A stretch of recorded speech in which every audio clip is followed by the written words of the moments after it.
आप शुरू कीजिए। बोलो श्री प्राणनाथ प्यारे की जय। बोलो श्री सतगुरु महाराज की जय। सर्व सुंदर साथ की जय। प्रणाम जी। सभी सुंदर साथ जी की चरणों में प्रणाम जी। सतगुरु मारो शिरवालो जी, देह तणे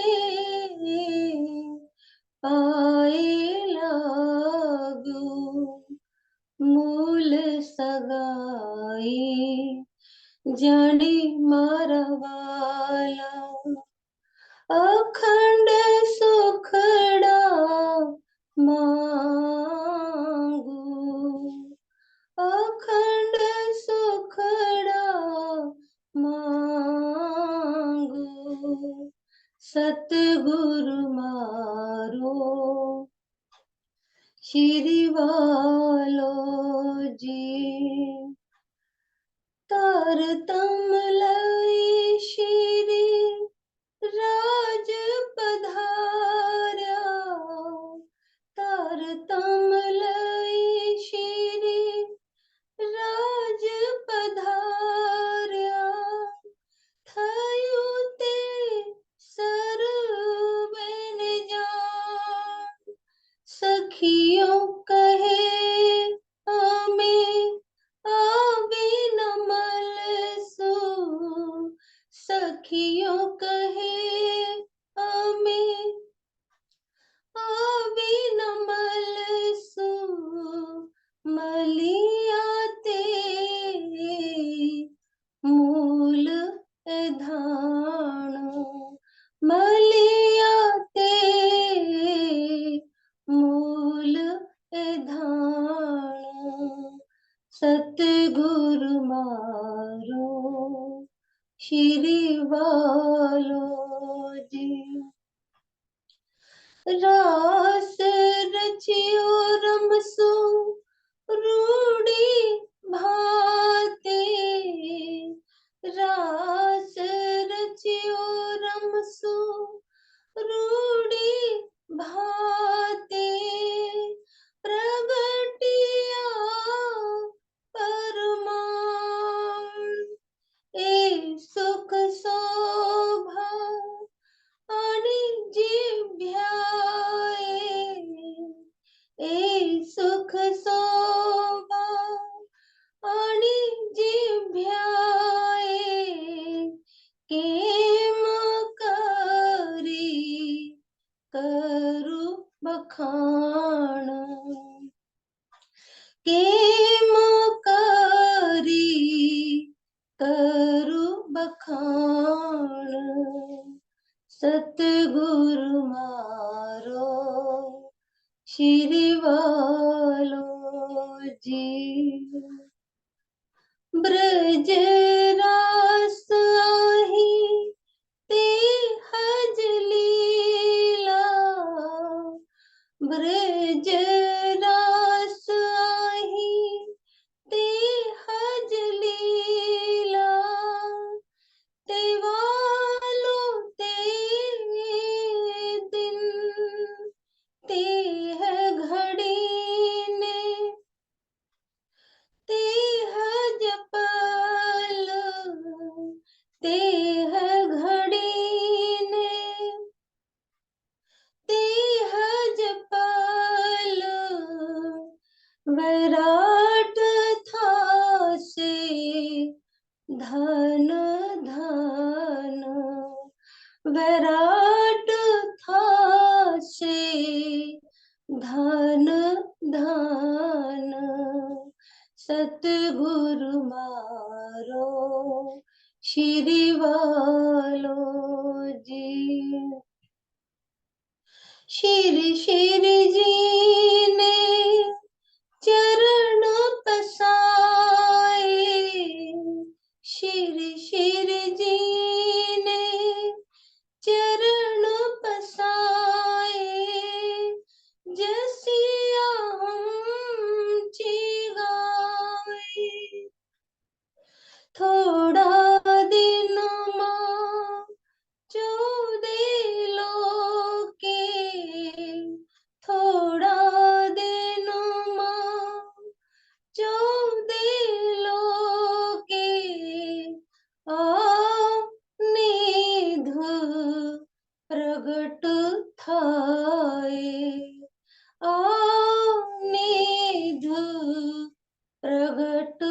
खाए।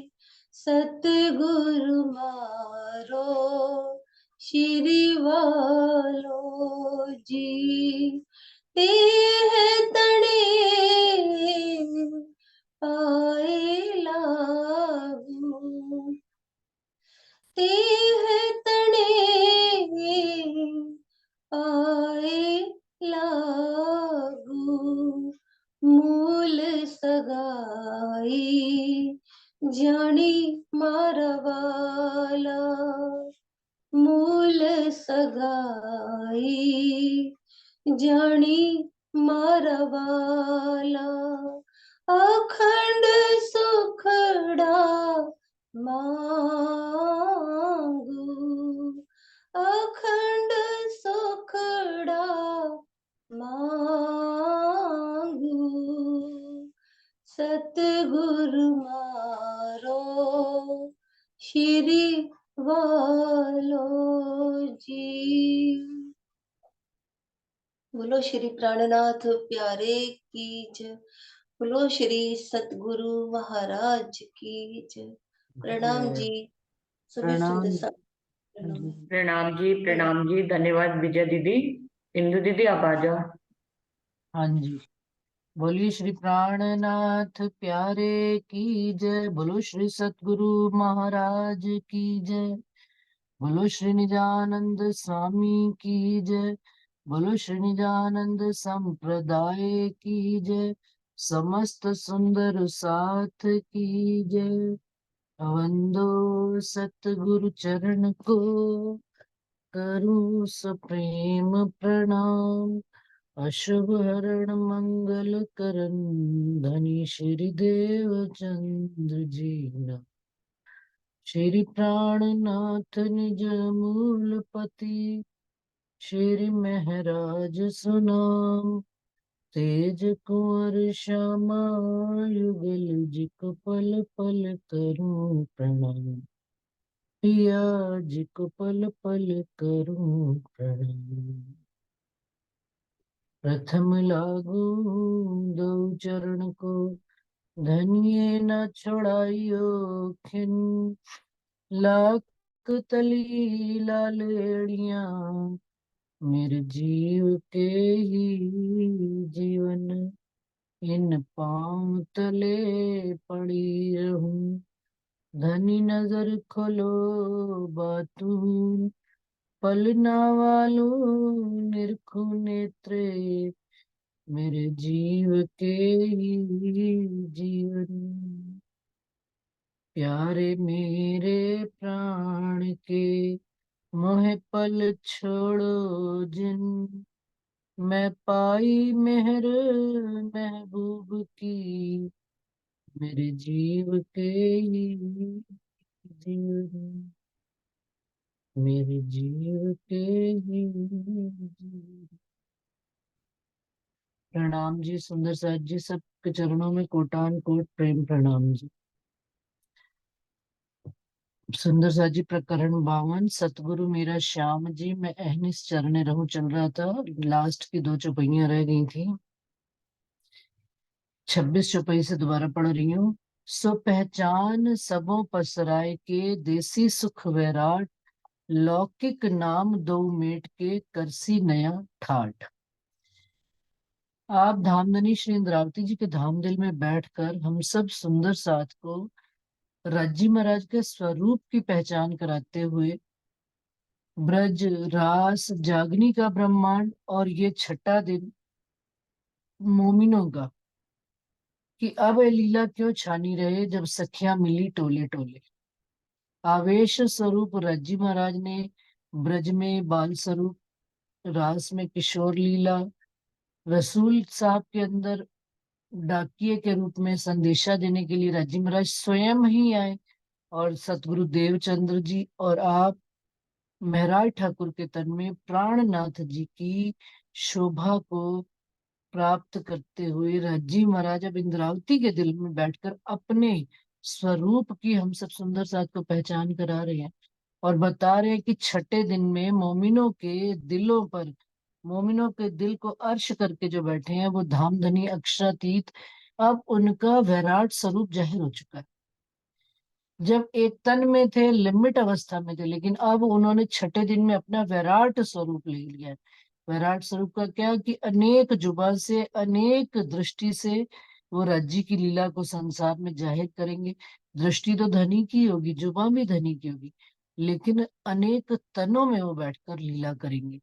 तो लीला फिर वो कहते हैं कैसे छानी रहेगी, और इसका विस्तार वो स्वयं, जब छत्रसाल जी को उन्होंने अपना स्वरूप दिया और बाकी के मोमिन सबको छठे दिन में जब शिव जी ने अपना तन छोड़ा, छत्रसाल जी को हुक्म देकर छत्रसाल जी ने सब मोमिनों को जगह जगह स्थान स्थान पे भेज दिया। किसी को सूरत, किसी को पंजाब, किसी को जहां जहां पे जिस जिस प्रदेश में उन्होंने, उससे क्या हुआ, अंकुर मोमिनों ने अंकुर धर दिया और धीरे धीरे वो धरती पल्लवित होती गई और वहां पर नए नए सुंदर साथ खड़े होते गए।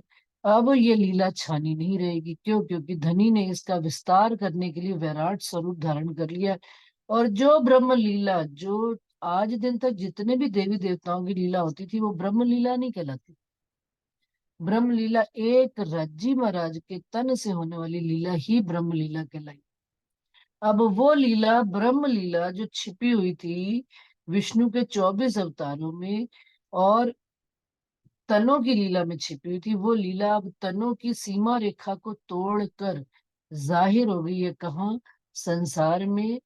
और लौकिक नाम दो मिट के, उन्होंने कौन से लौकिक नाम संसार के, जो देवचंद्र जी और दूसरा महराज ठाकुर, दोनों के लौकिक नाम मेट कर, संसार के जहरी नामों को मेट कर क्या जाहिर कर दिया? करसी नयो ठाठ, प्राणनाथ जी के स्वरूप को जाहिर किया है।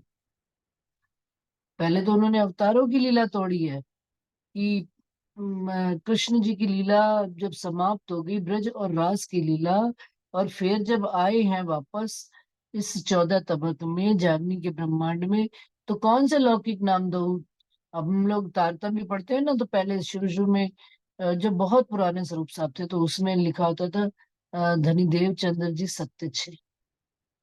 नामों की सब लीला हटा ही दी जी महाराज। और अब क्या पढ़ते हैं? श्री श्यामा जी वर सत्य छे। वो भी आप सतगुरु महाराज राजी महाराज की कृपा से ये काम हुआ होगा कि उन्होंने, और ये बात सुंदर सा जी हम लोग कह तो देते हैं कि सरकार श्री जी ने नाम श्री कृष्ण जी हटा के शिवजी साहिब जी किया, लेकिन उनसे भी पहले कोई ये सतगुरु देवचंद्र जी सत्य छे लिखा होता था, उसका भी रूपांतरण करके राजी महाराज के समय पे, छत्रसाल जी के जमाने से, तो क्या हो गया? श्री श्यामा जीवर सत्य छे। ये बात आज तक हमने कभी खोजबीन ही नहीं करी कि ये कौन कर गया। तो ये भी तो राजी महाराज का ही काम है। मोमिनों के दिल में बैठ कर ही उन्होंने सत्य वचन को जाहिर किया और अखंड नाम को जाहिर किया।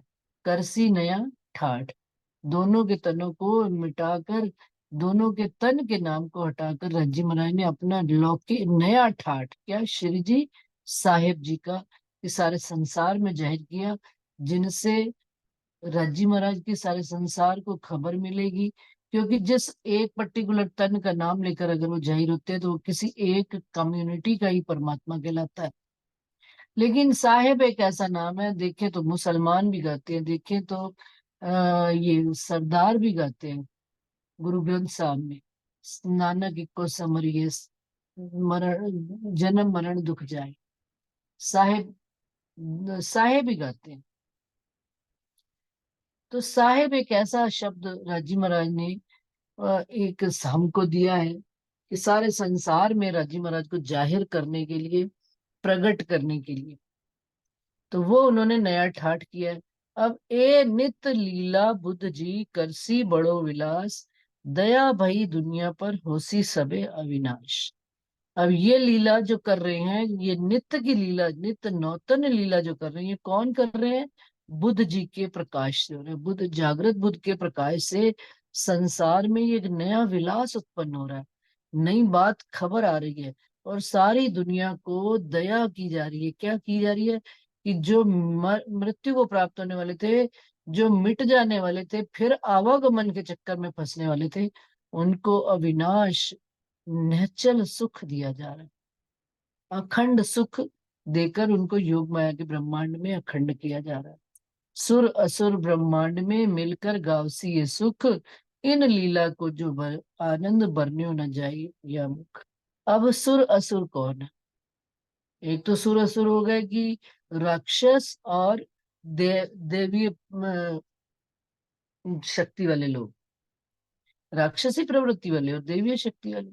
और एक क्या थे, हिंदू मुसलमानों को असुर कहते थे और मुसलमान हिंदू को असुर कहते थे।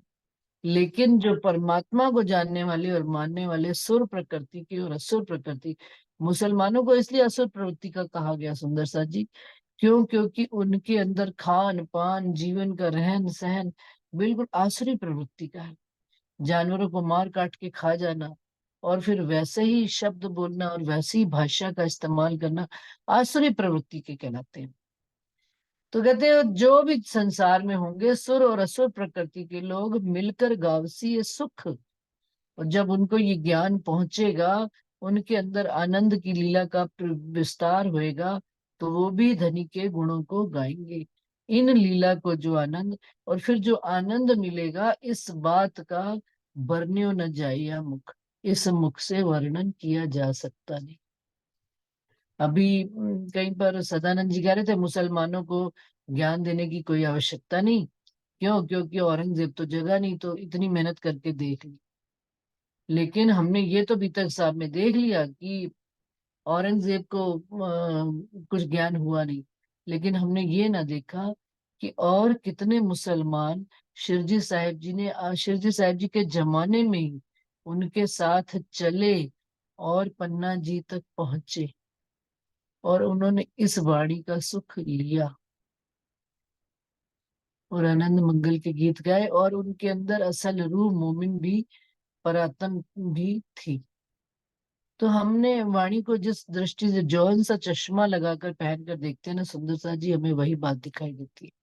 सब पर हुआ कलश प्रेम आनंद भरपूर, श्री महम्मती मोह अहम उड़यो, उग्यो अखंड वतनी सूर। की सब धर्म ग्रंथों पर राजी महाराज ने अब आप कलश रूपी वाणी कलश के रूप में धर दिए। और क्या चीज सबके ऊपर रखा है? प्रेम और आनंद भरपूर। कलश किस चीज का रखा है? प्रेम का कलश रखा है और आनंद से भरपूर रखा है। और संसार में किसी को भी कितना भी मोह हो, अहम महामती कहे मोह अहम उड़े हो, मोह और अहंकार का अंधकार हटकर उजाला हो रहा है। उग्यो अखंड वतनी सूर। और क्या उग रहा है? प्रातः काल का सूर्य, ज्ञान का सूर्य और वाणी का प्रकाश सारे संसार में फैल रहा है, जिससे अहंकार धीरे धीरे गल रहा है। ज्ञान के प्रकाश में अहंकार ने टूटना शुरू कर दिया। और इस बात का प्रमाण भी वाणी में तो क्या है, औरंगजेब को जितना अहंकार था, लेकिन उसका अहंकार अंदर ही अंदर उसको ये बात खा गई कि मोमिन आए थे और मैंने उनकी बात सुनी नहीं, और वो उसके बाद कभी गद्दी पर बैठ नहीं सका और सारा मुगल साम्राज्य समाप्त हो गया। क्योंकि श्री जी साहिब जी ने एक बात कह दी थी कि अब इनका राज्यपाल बचेगा नहीं। याद है कामा पहाड़ी में राजी महाराज ने जब शिवजी साहब जी ने चिट्ठी लिखी थी मोमिनों को, उनको पता लगा था कि मोमिनों को मार पड़ी है, तो उन्होंने कहा था कि अब ये जड़ मूल से विनाश हो जाएगा इस जाति का। कौन? मुगलों का, जिन्होंने मोमिनों पर हाथ उठाया। ये बात उन्होंने कहनी में कह दी थी, लेकिन घटित कब हुई कि उसके बाद औरंगजेब के बाद कोई भी मुगल राजा हुआ ही नहीं भारतवर्ष में। सबका जड़ मूल से विनाश हो गया। ये बात हम सब जानते हैं, इतिहास जानता है और हमने देखी और सुनी है, और हमें विश्वास भी है, ईमान पर भी हम खड़े हैं कि धनिक ने जो बात कही है वो पूरी होकर रहेगी। समय की सीमा उन्होंने नहीं रखी। वो जैसा समय और जिस समय उन्होंने जो काम करते हैं वो उनकी शर्तों पर ही चलता है, आपकी और मेरी चाहत पर नहीं होता काम।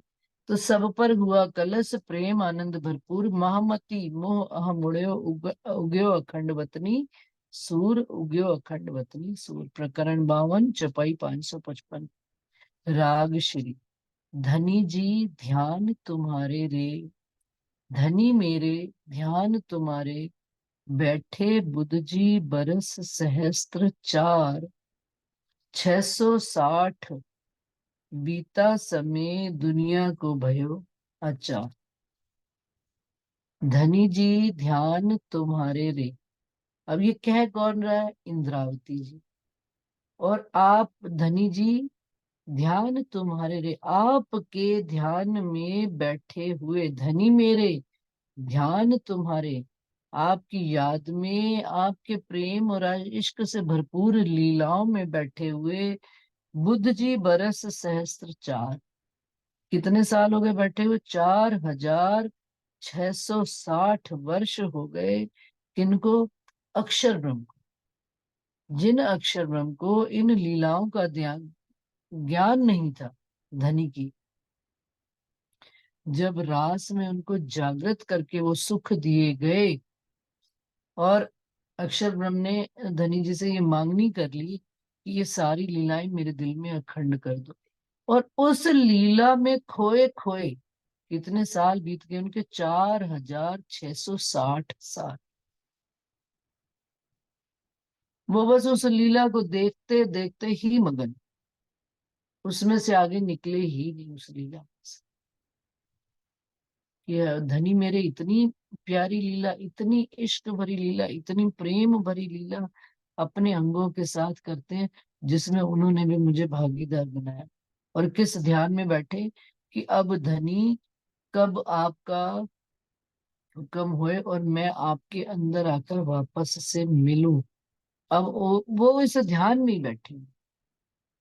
सुंदर सा जी देखिए, अक्षर ब्रह्म तो बैठे ही हुए हैं ध्यान में राज्य के। नीचे चलिए, अक्षर ब्रह्म की पंच वासनाएं भी ध्यान में बैठी हुई, सारे ध्यान में बैठे हुए। किसके? नजर गड़ा कर, कहते हैं ना कि किसी चीज में नजर गड़ पड़ जाए तो नजर गड़ा कर बैठे हो कि धनी कब संसार में हम रूहे धनी के अंग होकर हमने धनी के ऊपर नजर नहीं गड़ाई कि धनी आप कोई लीला करो, आपकी कोई बात हमको पता लगे और हम उसको हमसे कहीं छिपी ना रह जाए, वो बात हमें भी जानकारी मिल जाए धनी आपकी लीला। तो वो कह रहे हैं कि यहाँ पर कौन बैठे हुए हैं? बुद्ध जी। अब बुद्ध जी कौन है? अक्षर ब्रह्म की जागृत बुद्धि है। अब जिनको ये बुद्धि को पता लग गया कि धनी मेरे संसार में, मेरे ही बनाए हुए ब्रह्मांड में आए हुए हैं दोबारा, और ध्यान में क्या बैठे हुए हैं धनी जी की, कि अब धनी जब जागनी के ब्रह्मांड में वो अपनी लीला करेंगे तो मैं भी उनमें शामिल होकर ये खेल, ये आनंद की लीलाओं का रसपान करूंगा।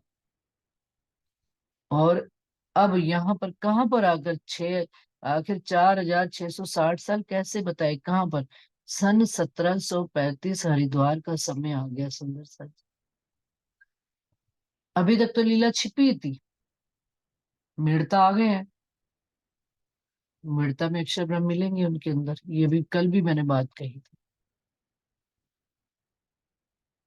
और आगे हरिद्वार में आकर जाहिर होंगे।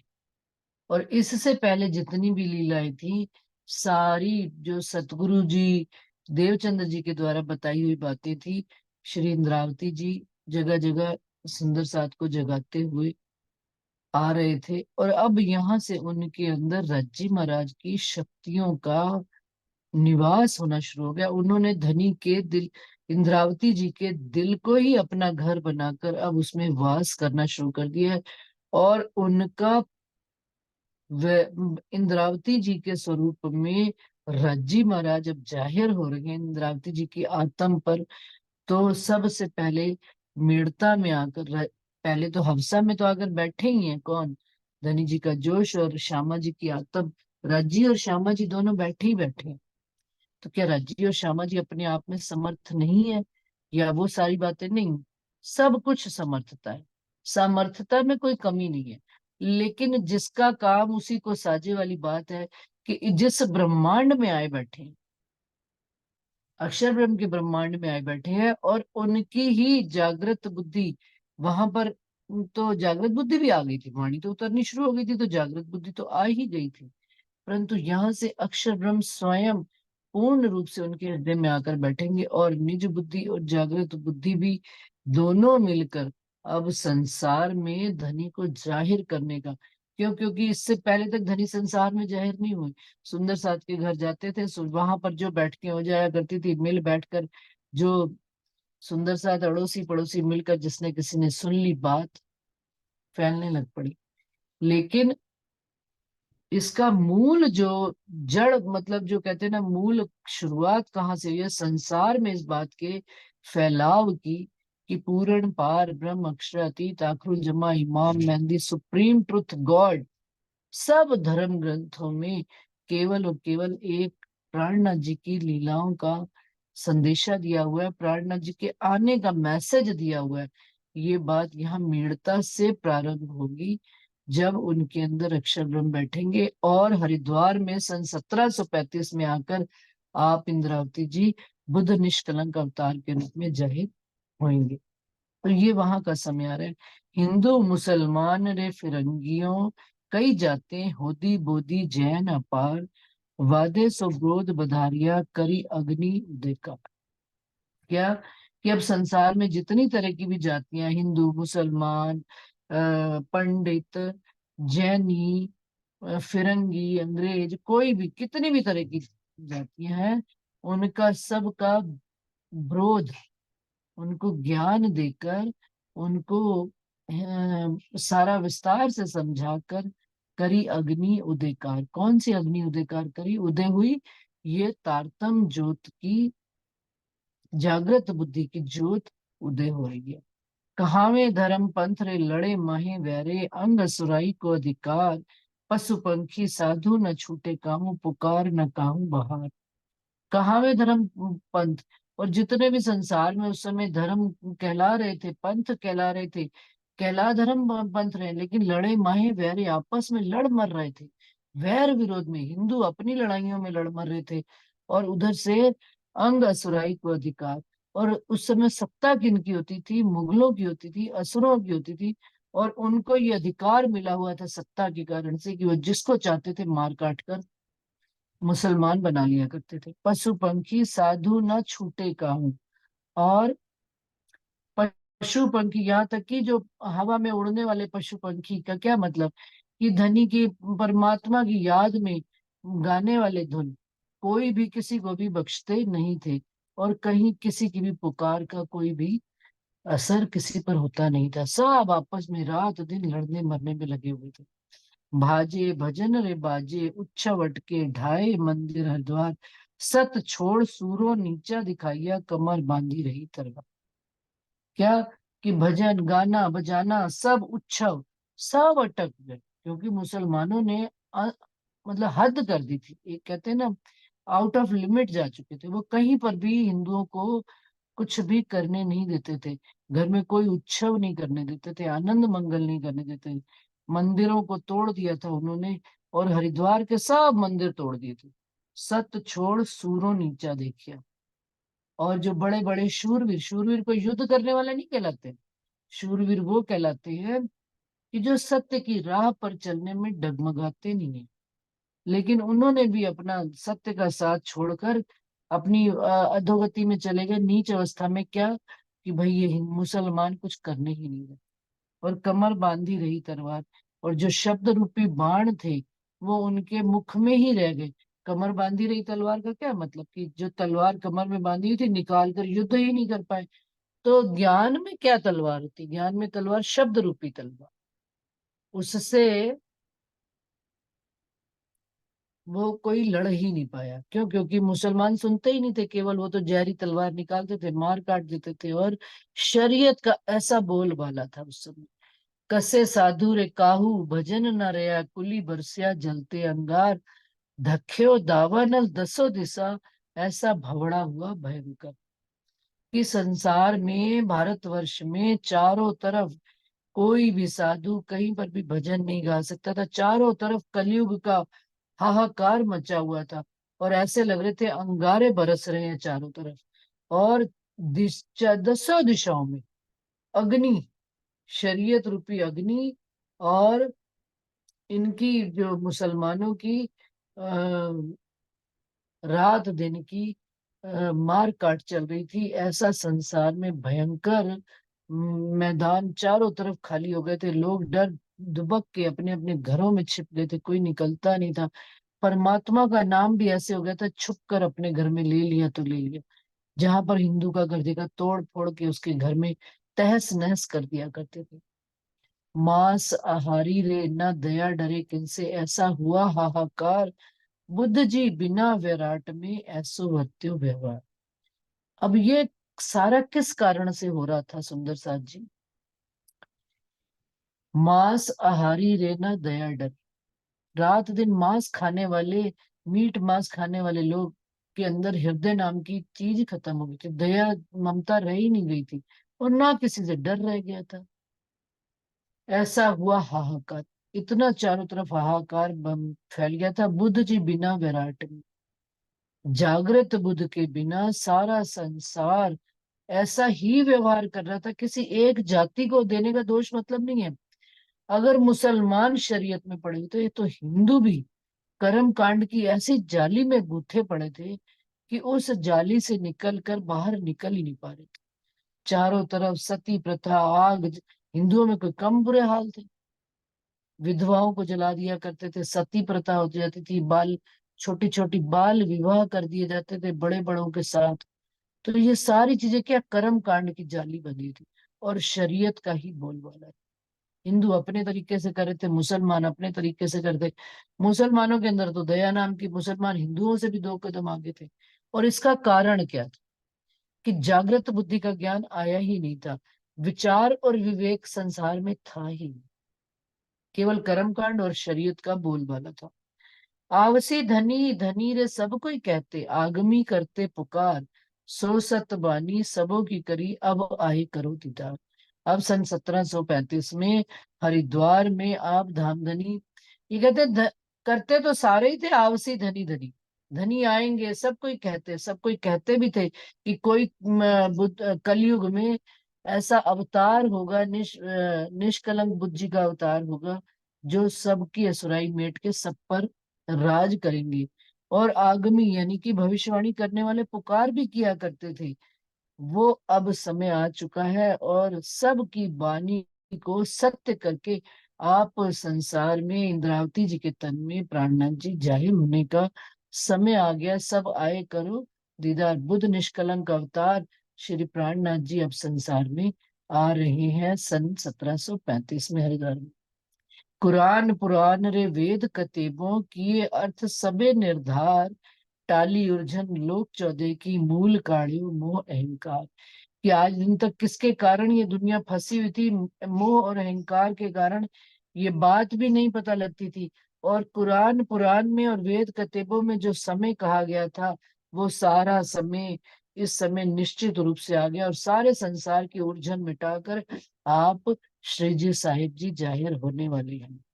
शून्य निर्गुण निरंजन, देखे बैकुंठ निरंकार निराकार, अक्षर पार अक्षरातीत, प्रेम प्रकाश्यो पार के पार।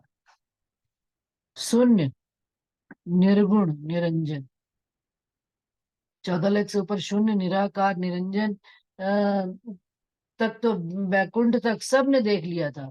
लेकिन निराकार के आगे 14 लोग जो अष्ट धातु की दीवार को काट कर वो आगे जा नहीं पा रहे थे। मोह और अहंकार का जो पर्दा पड़ा हुआ था, उससे आगे कोई जा नहीं पा रहा था। तो ये आप शिव जी साहब जी ने प्रेम का जब प्रकाश किया संसार में, जागृत बुद्धि के द्वारा प्रेम संसार में लाए, तो कहते हैं सब प्रकाश ही प्रकाश हो गया। क्या? क्षर पार अक्षर, अक्षर पार अक्षरातीत का ज्ञान संसार में जाहिर हो गया। प्रेम प्रकाश्यो पार के पार, प्रेम के द्वारा, प्रेम और जागृत बुद्धि के, जागृत बुद्धि ही सुंदरता जी प्रेम है, और प्रेम ही जागृत बुद्धि है। 14 लोक से परे का ज्ञान क्या है? योग माया के ब्रह्मांड में किसकी लीला होती है? प्रेम की लीला होती है। और जागृत बुद्धि भी कहाँ से आ रही है? वहीं से, योग माया के ब्रह्मांड से। तो जागृत बुद्धि का आना मतलब प्रेम का प्रकट होना हमारे अंदर, प्रेम रूपी ज्योति प्रकट होना। वो राज्य महाराज ने अब इस संसार में श्री जी साहिब जी जाहिर कर रहे हैं, पहरियो बागो रे बांधी कमर। अब इंद्रावती जी की आत्मा और श्री महराज ठाकुर ने कौन सा बागा वस्त्र पहन लिया सुंदर साथ जी? बुद्ध निष्कलंक अवतार का बागा पहन लिया और बांधी कमर, और कमर बंद कसकर तैयार हो गए हैं अश्व उजले भय अस्वार। और कौन से अश्व पर अस्वार उस सवारी कर रहे हैं? ये मनुष्य तन रूपी और संशय रहित मनुष्य तन पर सवार होकर आप बुद्ध निष्कलंक अवतार का बागा पहनकर, बागा कब पहना जाता है? जब खुद संशय रहित हुआ। अब आप इंद्रावती जी पूर्ण संशय रहित हो गई हैं, निशंक हो गई हैं, उनके अंदर महराज ठाकुर के अंदर कोई भी संशय रहा नहीं है कि अब उनके अंदर ही पूर्ण पार ब्रह्म जाहिर हो रहे हैं। तो उन्होंने बुद्ध निष्कलंक अवतार का बागा पहनकर मनुष्य तन रूपी घोड़े पर संशय रहित होकर तलवार कौन सी ले ली है? ज्ञान रूपी तलवार उन्होंने कमर में कस ली है। और होसी बड़ा मेला बरसे के साथ हो तो सबे तैयार।